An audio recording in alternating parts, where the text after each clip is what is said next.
আসসালামু আলাইকুম। আজকে আমি তৈরি করব ঘরে হচ্ছে hot chicken chicken fry. Hot মানে অনেক। আজকে আমি ঘরে তৈরি করব নাগা উইথ চিকেনস। এটার মধ্যে আমার আছে আদা রসুন বাটা, গোলমরিচ, এলাচ, দারচিনি নিয়ে এটা বাটা, সাথে দেবো একটা লেবুর রস, সাথে আছে আমার ধনিয়া পাতা এবং নাগা মরিচ একসঙ্গে বেটে নিয়েছি। এটা মরিচ গুঁড়া, লবণ, জিরা ধনিয়ার গুঁড়া, হলুদ। এটা এখন আমি এটার মধ্যে সব মিশিয়ে দিব, সাথে দিব সরিষার তেল। পরে আবার ফিরে আসব। দেখেন আমি কি সুন্দর করে মাখাইছি।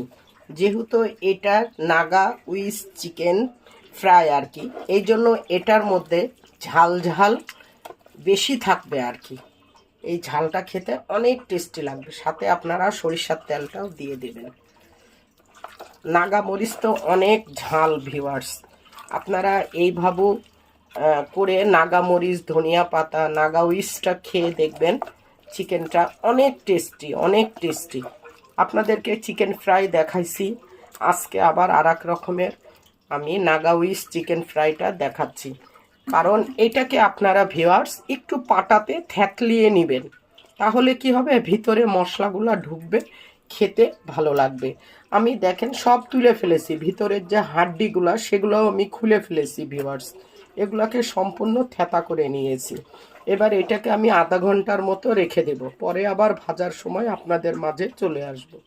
হাই ভিউয়ার্স, এটা আমি একটু গোলমরিচের গুঁড়া, লবণ দিয়ে মাখাই নিচ্ছি। এটা বিস্কুটের গুঁড়া, এটা হচ্ছে মরিচ, আর একটু লবণ দিয়েছি, এটা হচ্ছে ময়দা আর কি। এটাকে আমি ভালো করে মাখাই নিচ্ছি তার প্রসেসে আর কি। দেখেন এভাবে করে এখন আমি এটা এবার আটার মধ্যে আমি ভালো করে কুট করে নেব।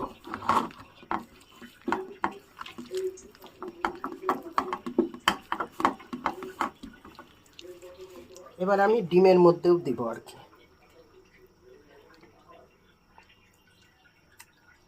দিয়ে আমি আবার আটার মধ্যে দেব। তাহলে কি হবে, ক্রিস্পি হবে, খেতে ভালো লাগবে ভিউয়ার্স।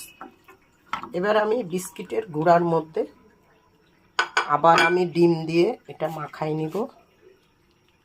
তারপরে বিস্কিটের গুঁড়ার মধ্যে ভিউয়ার্স দিয়ে দেব। দেখেন এইভাবে করে আমি কুট করে নেব।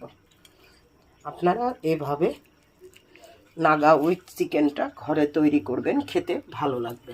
বিসমিল্লাহির রহমানির রহিম। অবশ্যই আস্তে আস্তে জাল দিবেন। দেখছেন, আবার আমি পরে ফিরে আসব।